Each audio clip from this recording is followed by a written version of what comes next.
welcome to another episode of STORYHIVE on location in Nanaimo with Beats, Eats, and more. I am your host, Kazi, and we are broadcasting live on the unceded ancestral lands of the Nanaimo First Nations, of whom we have utmost gratitude, love, and respect for being the original stewards and protectors of these lands and these waters.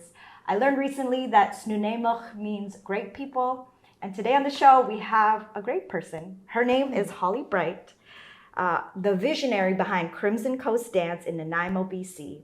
Since 1998, Holly has been weaving contemporary dance, community connection, and cultural innovation into the fabric of the city through standout programs like Dance on the Crimson Coast, Body Talk, and the InFrinGinG Dance Festival, which is happening right now. Her choreography has toured internationally and even transformed into a docu-art film, with honors like the 2010 Honor in Culture Award, a 2015 Business Achievement nomination, and the prestigious 2017 John Hobday Award for Excellence in Arts Management. Holly's impact in Nanaimo and worldwide runs deep. And we're catching up just in time for this festival, so let's get into it. Hi. Yay! Thank you so much for being here. Thank you for being on the show, for bringing these wonderful golden raspberries. This is my first time trying this.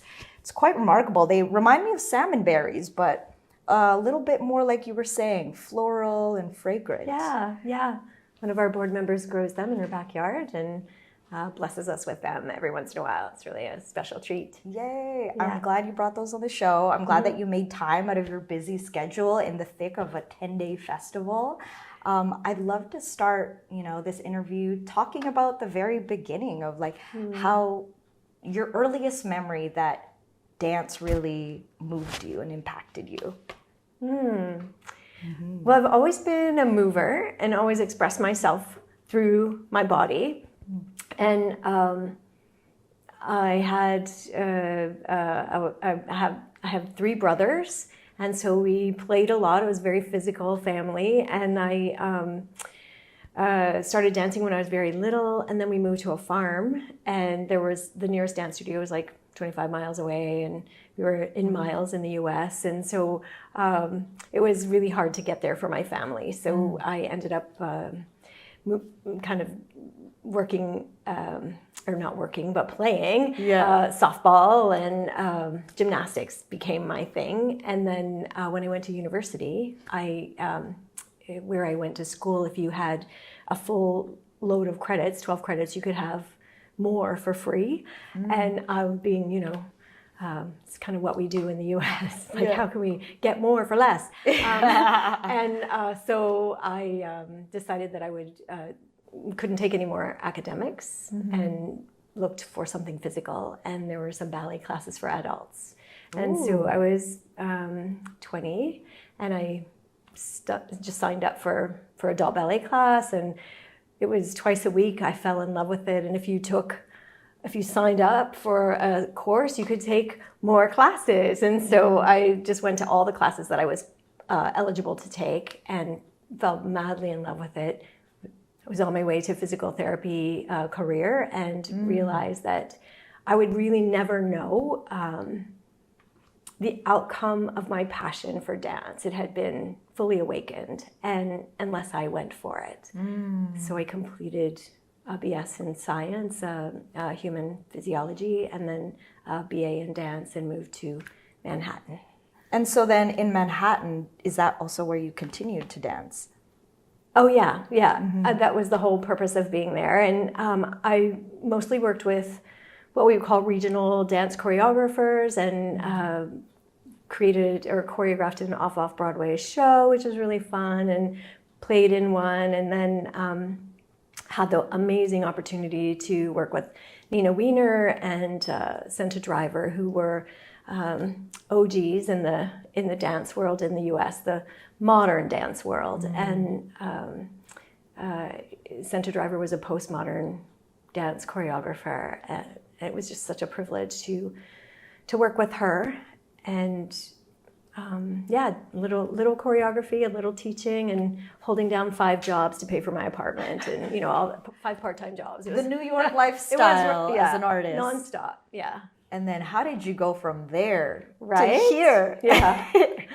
Well, I came for love, which is what a lot of people do, and this area has a wonderful sailing community, and there's a passion for sailing that I have and my former partner. Excuse me, and so it was kind of a yes. I had been in Manhattan for 7 years and felt that I was ready to move elsewhere. It was really hard to make a living there and do the work that I was doing. And at the same time, I had 2 colleagues who took a dance class with me at Corvino Studio, who were moving here at the same time. One was going to Ballet BC and one was going to Simon Fraser University. Okay. Yeah. And so it meant that I would have community here. Yeah. And we moved to the island because my work was more flexible and I traveled back and forth. Oh, Yeah. that's lovely. Yeah. Getting a piece of the big city and then the calm and it's beautiful out here, y'all. Like the water. Yeah, it really and even is. just being able to be like immersed in trees and access to water. Yeah. That's a really nice balance. Yeah. Yeah, it's stunning. And it would be hard to imagine moving back. And that, I started to realize that within, I would say, 8 years. I think it took me like 8 years to really land here and understand that that it offers other things than the big city vibe. And What are those things? well, it offers that potential for rooting, for grounding, for really communing with nature and understanding the and maybe at first I didn't realize this in an intellectual way. I might not have been as aware, but through my body, I was experiencing the stunning effect of being surrounded by nature, surrounded by greenery, floating on the ocean, and seeing Nanaimo from angles that some people never really get to see because of the sailing. So there was just a kind of landing and separating from the literal frenzy of Manhattan. It's a megapolis. So 6 million people on an island, which is, at that time, it's probably more now. So then how did we start Crimson Coast Dance Society? Yeah.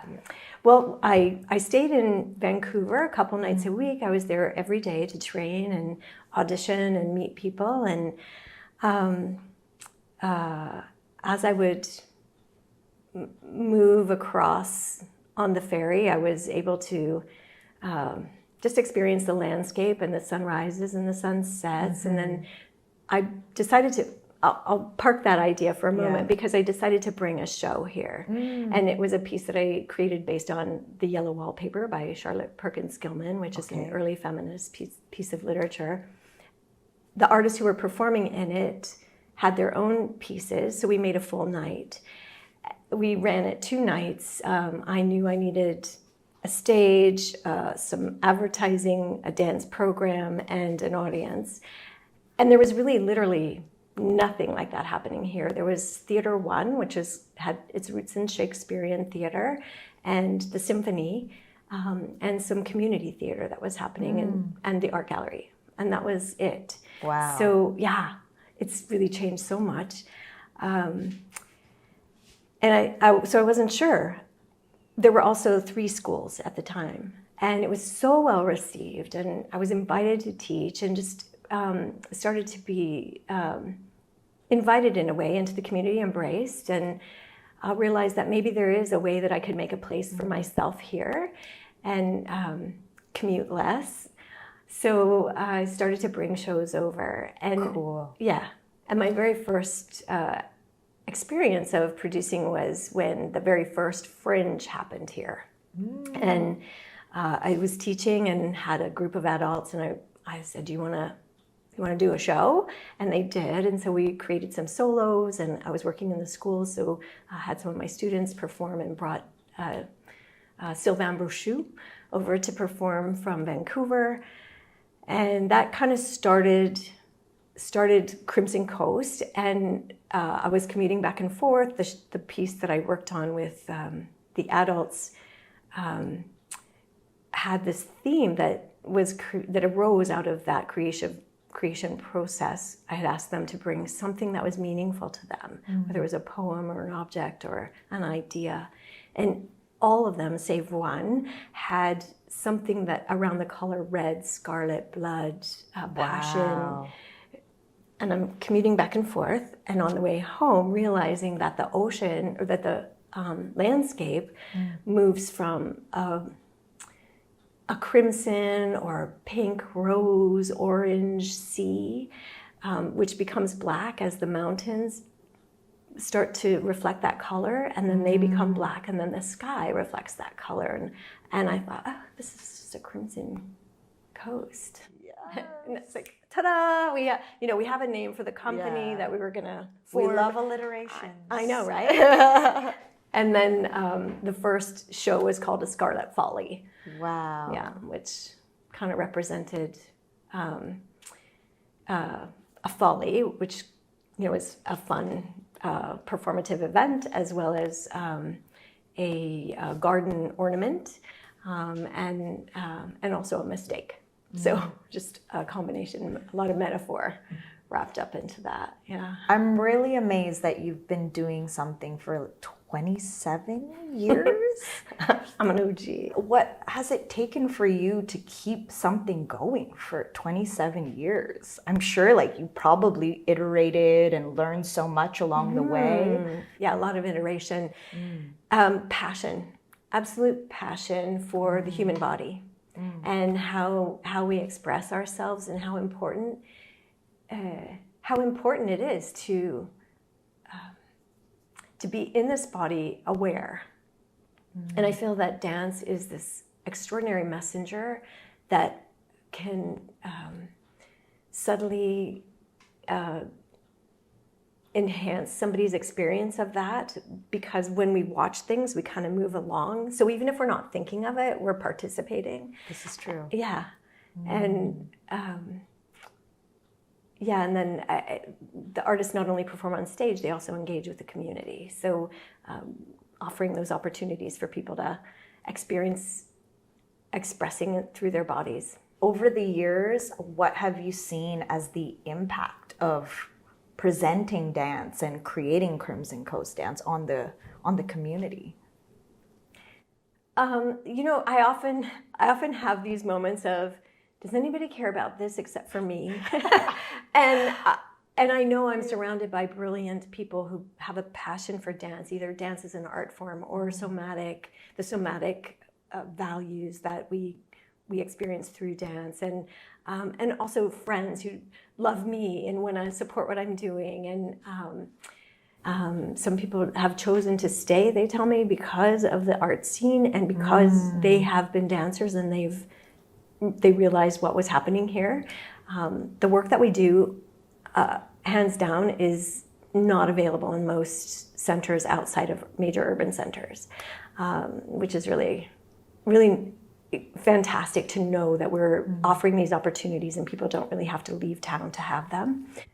Yeah, so, and I kind of also think that it paved the way. I did a lot of bushwhacking, and I started in '96. Right? Yes. So, and then the container of a nonprofit charity formed around it in '98. I'd love to know the inspiration behind InFrinGinG Fest.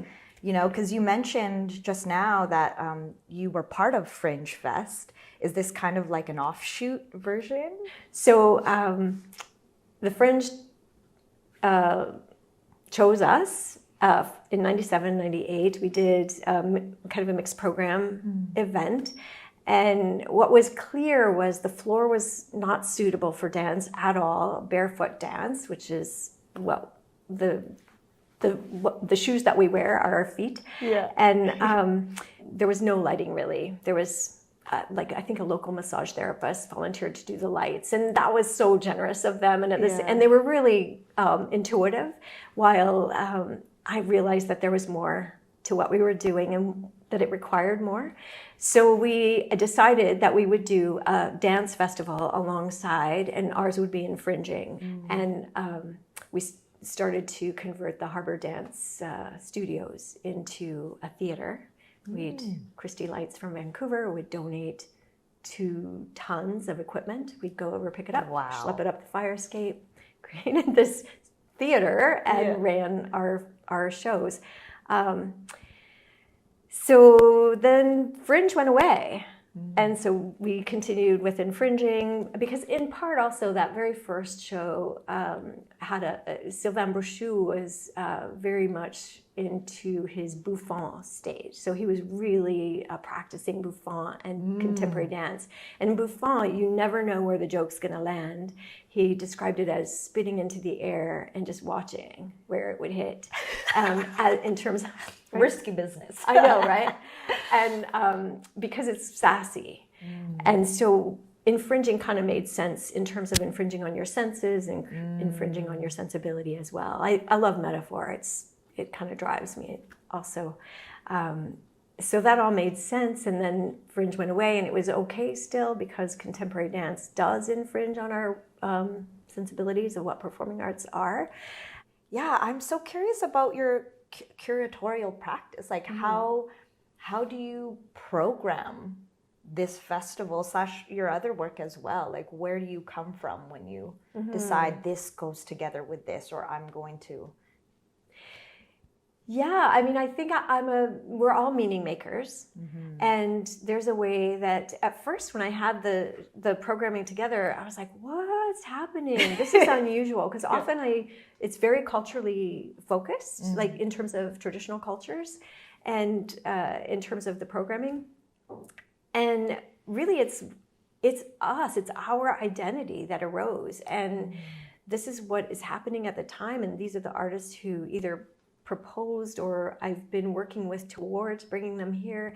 And for the festival in and of itself, it arose in that way. So a lot of times the work is organic, so to speak, and the work that I generally tend to present in the main stage programming is I'm really fascinated by work with metaphor, work that surprises me about myself, work that has an aha moment or turns a corner that we weren't expecting. Yeah, and I'm also, since the pandemic, I've been looking to support hybrid work. We have a show in the festival where 2 dance artists who we started working with during the pandemic digitally and across nations. We went to the Nordic region and hooked them up for some online interactivity, just play during the pandemic. And then it became about having a piece at the end. And now these 2 artists who are local have decided to work together, and they've built a show that is a kind of guided tour through a park that's a bit of a treasure hunt, because at various... Yeah, I saw that in the program. Yeah, too. Quantum Conversations, 2 Traces, The Other Within is what the title of that is. And you walk through the park, and at various sites there's a QR code on a beautifully designed map by an Emily Carr artist, and you bring that up with a QR code, bring up a dance that happens on that site. And during our festival, they're going to perform a live presentation on the last site. It's really exciting. It's going to be available throughout the year. How do you build those authentic relationships with people so that there's that sense of trust in you to do what you do? I guess I'm just thinking about it in the perspective of, I've seen over the years, like, people initiating and wanting to create an event or present something, but there's the challenge of like really building authentic relationships. Yes, yeah. You know, and then that you lose trust, or maybe the misalignment of intentions and values. So I guess for someone who I see as such a community builder and connector, like how do you build those authentic relationships with people, especially like we were talking about earlier, like to create and work on, you know, Nanaimo First Nation land and yeah, what a privilege, and what an eye-opener, because in the States, although we know of a First Nation history, the difference in knowledge and awareness and living amongst our hosts is just not available to us. And moving here, it was probably a dozen years before I really realized and saw who I was walking amongst and started to really understand a little bit. And that was because I learned that a family from Nanaimo, Paul Wise Seward family, performs shares their traditional dances that were handed down through Paul's family. And so I was like, oh, would you mind sharing those, And so that relationship started, and it was so beautiful to witness, in hindsight, to witness its unfolding, and that I was required to have a different kind of approach to it, and to be patient, really, because I could call you, never having seen you before, or in the Western dance tradition, and say, hey, can you come and perform? And here's the date, here's the time, okay, and this is the money, and da-da-da, the fee, and it would be done deal. And it was different. I remember the first time we met, we went for tea at Starbucks or a coffee, and it had been a little while, and I had to have my contracts to get the funding from the funders for the festival that Paul's family was going to participate in, and I had that contract in my back pocket. And I was like, well, we'll get it signed today, and we had about a half an hour conversation, and it was just so beautiful to listen to him tell the stories of how the work was handed down. And then he stood up and said, I'm going to pick up my children now. And I was like, okay, it was beautiful to meet you. Thank you so much. And he laughed, and I was like, oh, okay. What am I going to tell my funder? And so I called the funder and I said, listen, this is how it goes, and we need to be able to work with that. And really, those were early days when traditional dances were never considered at the funding table. They were like, oh yeah, but that's traditional, and so we're looking at contemporary dance, right? So it really had this elitist, even though I don't believe that contemporary dance is elitist, it had this quality at that level. And so I was so relieved when the funder helped me work that out, and we never really had to have the contract. And now I always hesitate with contracts because I understand that they're not kept as in the way that they should be, the treaties and the work that is being done, and it trickles down, right? Whether it's conscious or not. And so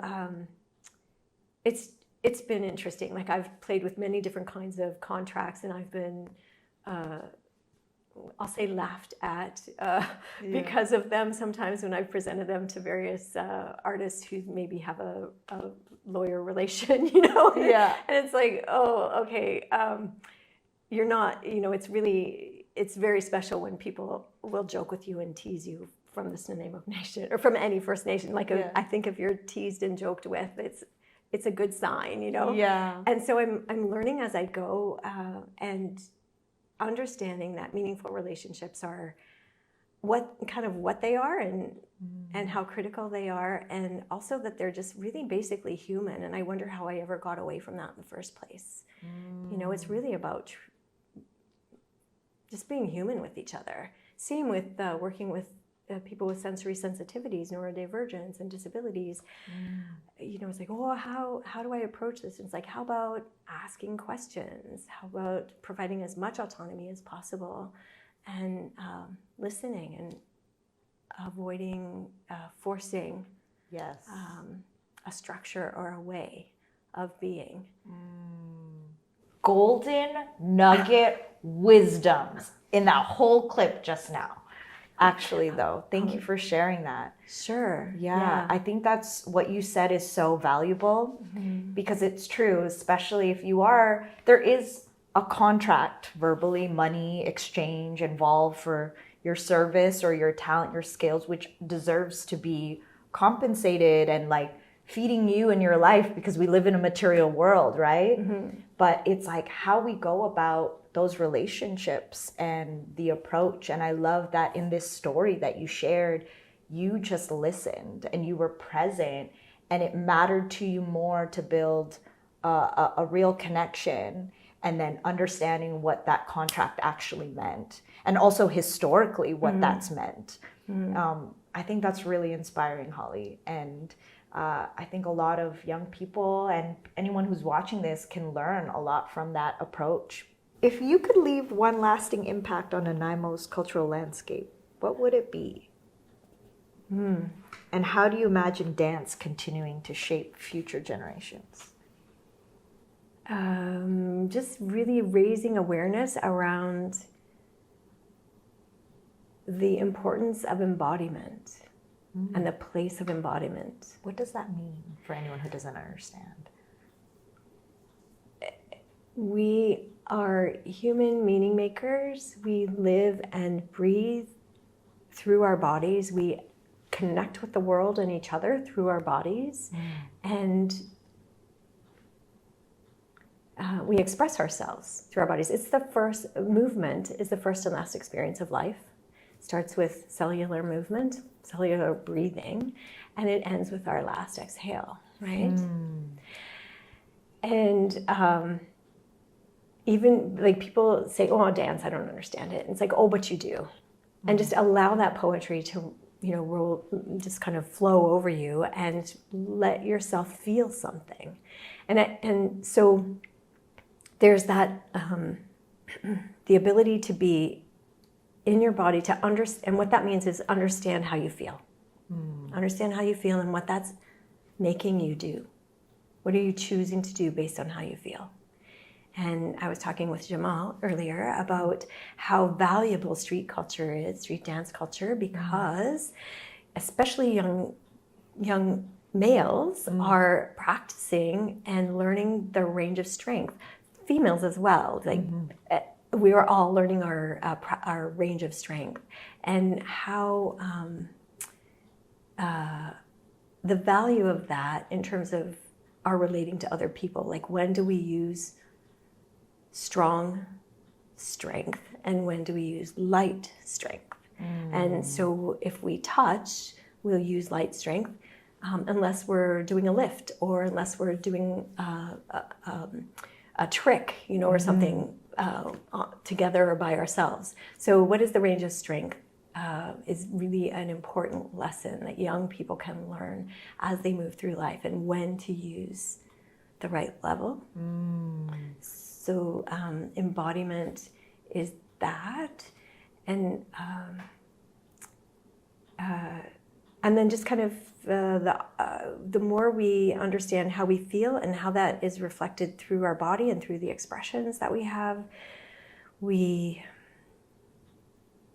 become more connected in terms of our posture, like the position that we're taking, what we're speaking, how we're communicating, and what we're actually saying with our body, our gesture. So it's a posture-gesture merger. And when that's there, we're comfortable, we're safe. We understand that the person is being really present with us. When it's not, we are recognizing that something's a little bit off, and we're not really sure what that is. And so the more that we can take how we're feeling, understand it, and express from there, the more truthful we are as an organism, and the more honesty can take place in our relating. Whoa, you broke it down. From the first breath, cellular movement, to the last.